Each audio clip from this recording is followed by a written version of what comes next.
Shalom. Hari ini kita akan renungkan kitab Yeskel pasal 38, teksnya ayat 10 sampai 23. Dan sudah dibagi dua paragraf. Paragraf yang pertama ayat 10 sampai 16. Tentara Gog dan rombongannya akan bangkit melawan umatnya Israel dengan pengharapan yang melampas dan menjara mereka.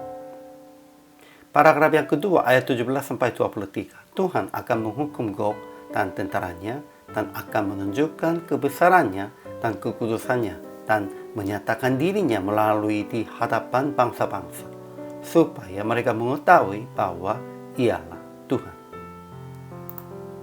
Kesimpulannya, tentara Gog dan rombongannya akan bangkit dan melawan umatnya Israel dengan berpikir bahwa mereka akan melampas dan menjara dan mengacungkan tangannya kepada penduduk di sana sebab mereka semuanya diam tanpa tembok atau palang atau pintu gerbang.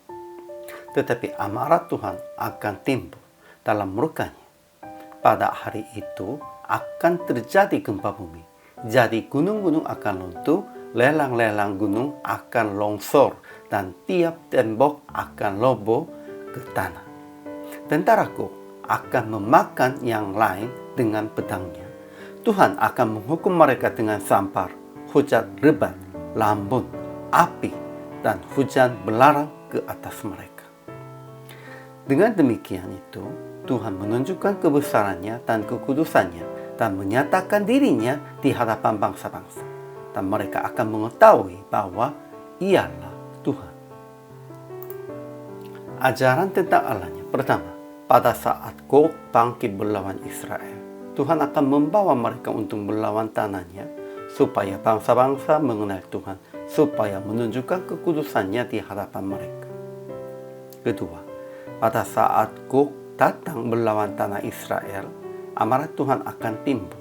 Tuhan akan menjadikan gempa bumi yang dahsyat. Semua makhluk akan gentar melihat wajahnya. Tuhan akan memanggil segala macam kekejutan terhadap Gog. Ia akan menghukum dia dengan sampar dan tumpahan darah. Ia akan menurunkan hujan lebat, lambun, api, dan hujan belerang ke atasnya Gog dan serombongannya.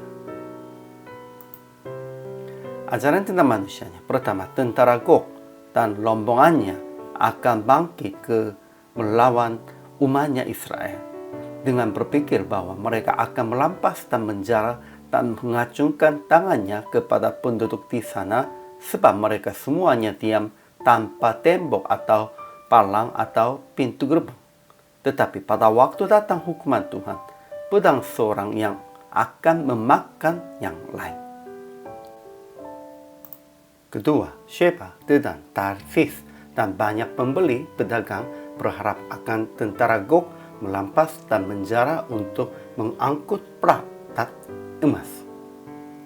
Ketiga, tetapi setelah mereka mengalami hukuman Tuhan yang begitu hebat, akhirnya mereka akan mengetahui bahwa Ialah Tuhan.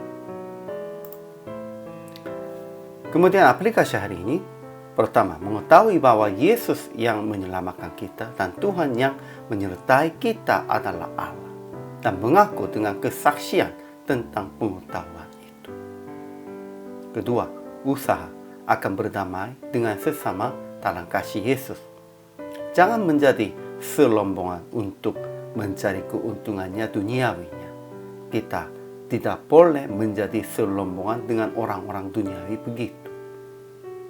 Ketiga, jangan merendahkan orang lain sekalipun kelihatannya lemah dan kecil. Itunya kesombongannya.